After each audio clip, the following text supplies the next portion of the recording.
Old men are better off sitting down. I'd like to thank the Legends of Bourbon County for getting behind all this, and of course the legendary Bobby Shiflett and the legendary Jamie Coram.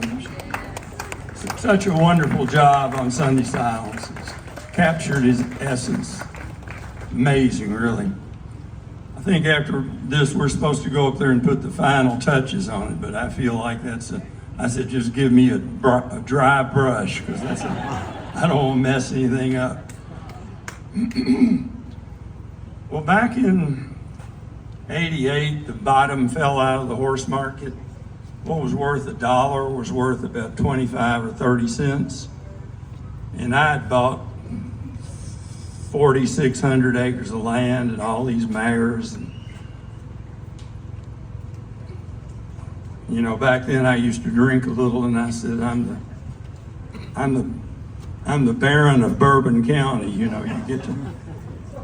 I was, but it was spelled B-A-R-R-E-N. I owed so much money. And Paul Sullivan, my best friend, a lawyer, and he's also a CPA, came out and went over everything one day, and he said, Hawk, that's my nickname, he said, you're gone.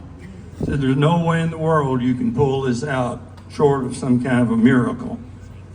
And when he said that, I felt like I'd been hit in the stomach, because I thought, you know, I don't know, I was always optimistic. And I think it was the next morning I went down to Louis' restaurant, and actually the gal who served me is here today somewhere. We saw her a bit ago. And I got to thinking about what Paul said. So I took a pencil, a pen, and a napkin, and I said, well, I just wonder, with the interest I'm paying, how much this breakfast cost me. So it was about $14 million that I had borrowed to buy all this.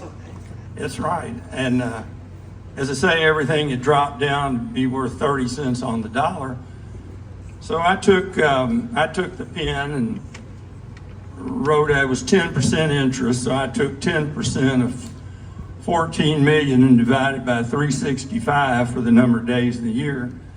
And I about fainted. I said, this breakfast has cost me $4,200 or $300. And that was the truth. And I said, well, Paul's right.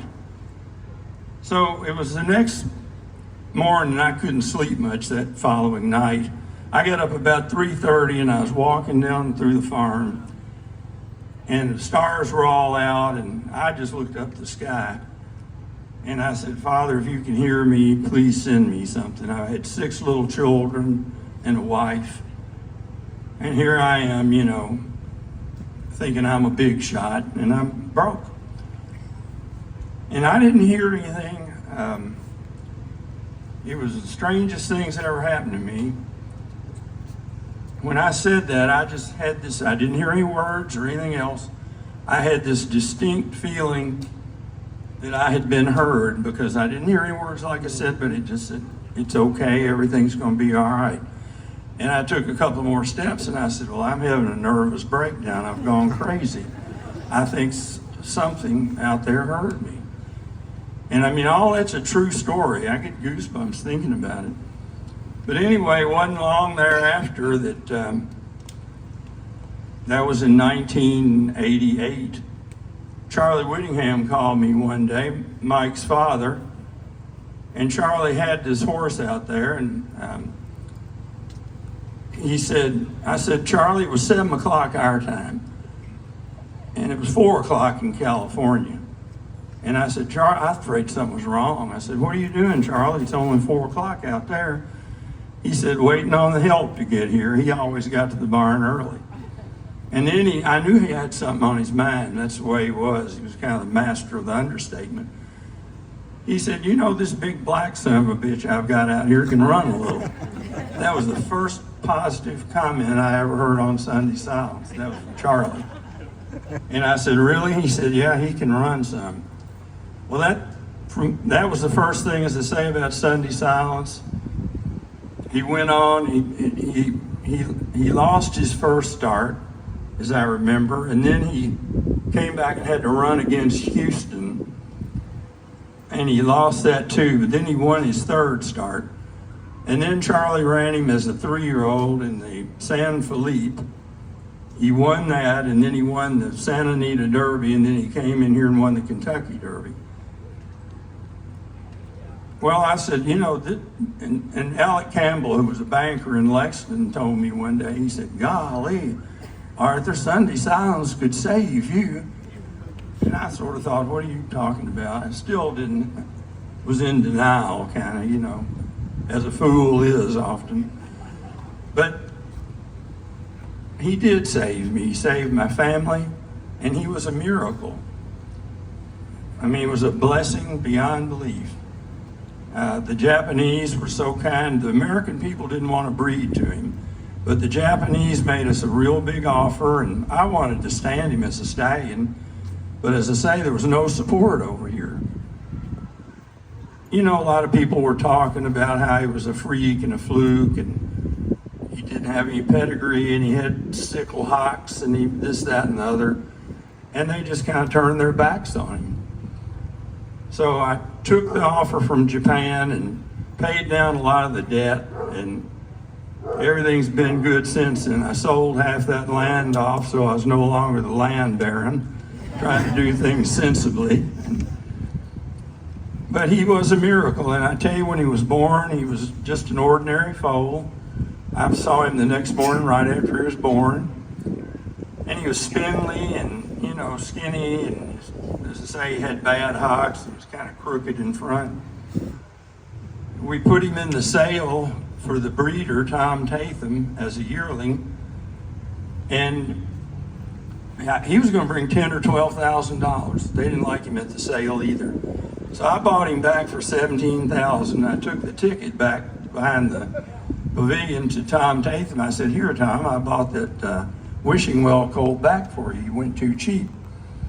He said, Arthur, we don't want him because Ted doesn't like him. Ted was their advisor from Texas. I said, okay, Tom. So I remember sticking it in my pocket, the sales slip, and I thought to myself, well, I guess you just blew another $17,000. My exact thought. But he went on to be what he was, and the only thing I saw when he was a foal one day was he was silver gray when he was a foal. He turned into a black horse, and a lot of black horses will be, you know, gray when they're born.